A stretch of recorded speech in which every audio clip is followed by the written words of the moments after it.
6 queens. Read 'em and weep. Not so fast. 7 queens. Welcome to Watch Mojo, and today we're counting down our picks for the top 10 times The Simpsons got sued.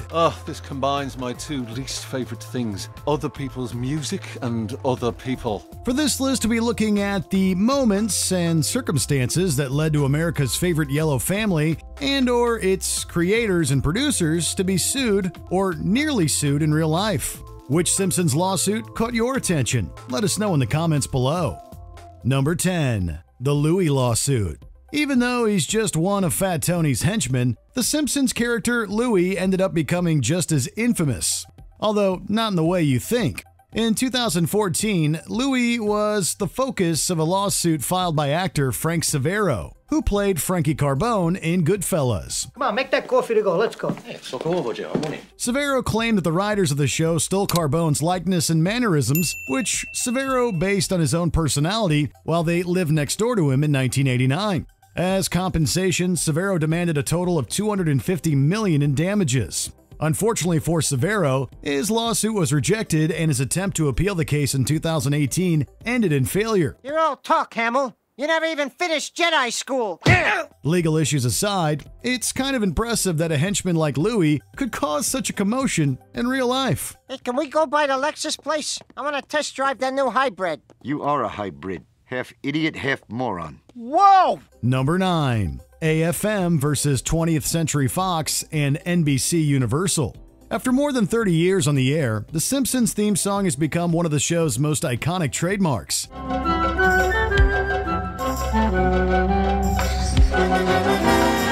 However, as important as the song is to the show, it's also been the source of some legal trouble as well.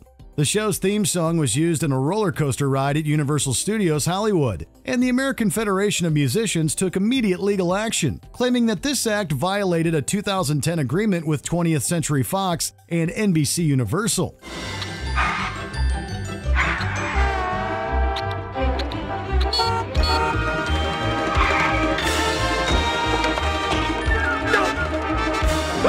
Fox refused to comment on the lawsuit, while Universal Studios denied the union's claims, insisting that their use of the song was purely for promotional purposes. That was for you, Bleeding Gums.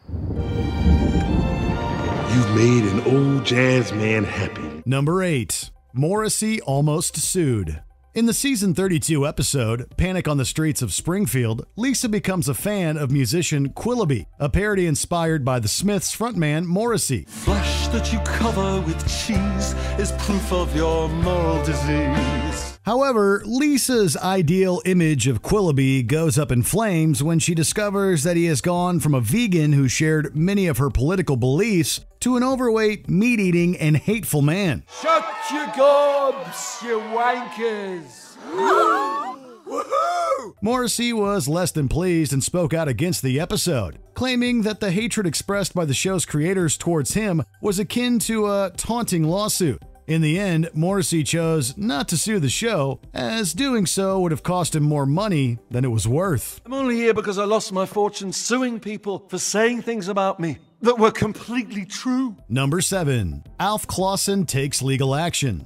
After being recruited as The Simpsons' music producer in 1990, Alf Clausen went on to produce some of the series' most memorable musical scores. Who controls the British crown? Who keeps the metric system down? We do. However, in 2017, Clausen's time with the show came to an end when its creators announced that he was being let go. At the time, Clausen's dismissal was attributed to creative differences and for farming out work to other composers, including his own son. He's guilty of mayhem, exposure, indecent, freaked out behavior, both chronic and recent. Things only got more intense 2 years later when Clausen launched a lawsuit against his former employers for wrongful termination because of his age and for being diagnosed with Parkinson's. Clausen's legal battle with Fox continued for a couple more years before eventually dropping the suit in early 2022. Number 6. The Simpsons get in trouble with Brazil. Leave it to a show as famous and long-lived as The Simpsons to almost cause an international incident. One of its more infamous episodes, Blame It on Lisa, features The Simpsons traveling to Brazil for the first time. Hi, Lisa. Thank you for your donation. Because of your generosity, I bought sturdy shoes that will last for 1,000 sambas. Along with offensive stereotypes and cultural inaccuracies, the episode also portrayed Brazil as a dangerous location where tourists are likely to be kidnapped or robbed. My American friend, I'm afraid that this is a kidnapping. So that means I don't have to pay the fare. I suppose. Eventually, Rio de Janeiro's tourist board took action and threatened to sue Fox for ruining Brazil's image and costing them revenue, forcing the guilty party to issue an immediate apology. The fact that even the Brazilian president at the time also supported the idea of a lawsuit shows just how serious the situation was. This is a cigarette butt you burned me with.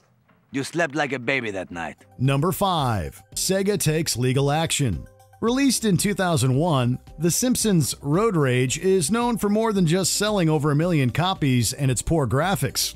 As it turns out, this game was the focus of a lawsuit filed by the Sega video game company against Fox Interactive, Electronic Arts, and Radical Entertainment for patent infringement. Homer, you can atone for your many sins by getting me to my destination on time. While the game does take place in a poorly designed version of Springfield, the game's objectives, plot, and overall gameplay bear many similarities to the 1999 Sega arcade game Crazy Taxi. Hey, it's time to make some crazy money. Are you ready? Here we go! In the end, the case was privately settled between the two parties before it ever got to courts. Well, Simpson, did you learn something today? Oh, did I ever? Number 4. Hologram USA's lawsuit. This particular lawsuit may not have been the first time that The Simpsons were sued for patent infringement, but it definitely was under unique circumstances. Oh, glory of glories. Oh, heavenly testament to the eternal majesty of God's creation. Holy macaroni! While celebrating their 25th anniversary at San Diego Comic-Con in 2014, Matt Groening introduced and spoke with a hologram of Homer Simpson. Although it was a memorable and hilarious moment, it also caused Alki David from Hologram USA to sue 20th Century Fox and Gracie Films for using Homer's hologram without a license to the technology used to create him. Homer, where are you?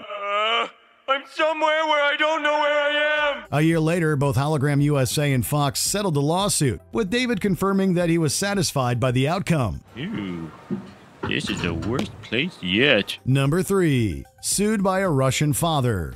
Not every Simpsons lawsuit comes from a big-name company or celebrity. Yes, that's what we wanted you to think. Sometimes even regular people have a bone to pick with them. Just look at the case of Igor Smykov. In 2002, Smykov sued the Russian TV channel Ren TV, claiming that by airing The Simpsons along with Family Guy, they promoted moral degeneracy and violence, as well as encouraged kids to disobey their parents. After claiming that both shows caused his son to show an interest in illicit substances and call his mother a toad, Smykov demanded monetary compensation and also tried to prevent future airings of certain Simpsons episodes, such as Homer's Phobia. Hot stuff coming through. However, the judge cleared The Simpsons of any wrongdoing, and the case was thrown out after a day. Eat my shirts! Yes, eat all of our shirts! Number 2. The lawsuit of Tracy Ullman. Even though actress and comedian Tracy Ullman was instrumental in The Simpsons' rise to fame, this did not stop her from trying to sue them. Most of you already know that with a little love and compassion, any puppy will grow up to be a cuddly little bundle of joy. Before getting their own show, the Simpsons family originally debuted in shorts that aired during the Tracy Ullman Show toward the end of the 1980s. As The Simpsons grew in popularity, Ullman claimed that she was entitled to up to 10% of the show's merchandising profits. Congratulations, boy. You just earned yourself a big reward. All I wanted was a measly candy bar. When this did not happen, Ullman launched a lawsuit that lasted for nearly 2 years. After a period of deliberation, Ullman's claim was ultimately rejected, costing her a settlement that would have earned her more than $2 million at the time. And nonsense taught by charlatans and learned by bloody twits. Before we continue, be sure to subscribe to our channel and ring the bell to get notified about our latest videos. You have the option to be notified for occasional videos or all of them. If you're on your phone, make sure you go into your settings and switch on notifications. Number 1. Fox versus Fox? It takes gutsiness for The Simpsons to make comedic jabs at their own network. I'm Rupert Murdoch. the billionaire tyrant, and this is my skybox. During the episode, Mr. Spritz Goes to Washington, a Fox News ticker is shown featuring satirical headlines that poked fun at Fox's political views. During an interview, Matt Groening claimed that this event supposedly made Fox News threaten Fox Entertainment, the channel which airs The Simpsons. I do appreciate your being here. You're usually so mired in sleaze, it must be an effort to come down to the studio. Ultimately, Groening stated that Fox decided against suing their sister network as it would only result in Fox suing itself. Although Fox News said they never considered taking such legal action, the network did prohibit the show from doing any more Fox News ticker parodies. However, this has not stopped The Simpsons from making fun of Fox every now and then. Just to make sure you got it, the producers of the program put this dopey card up on the screen. How predictable. Did you enjoy this video? Check out these other clips from WatchMojo, and be sure to subscribe and ring the bell to be notified about our latest videos.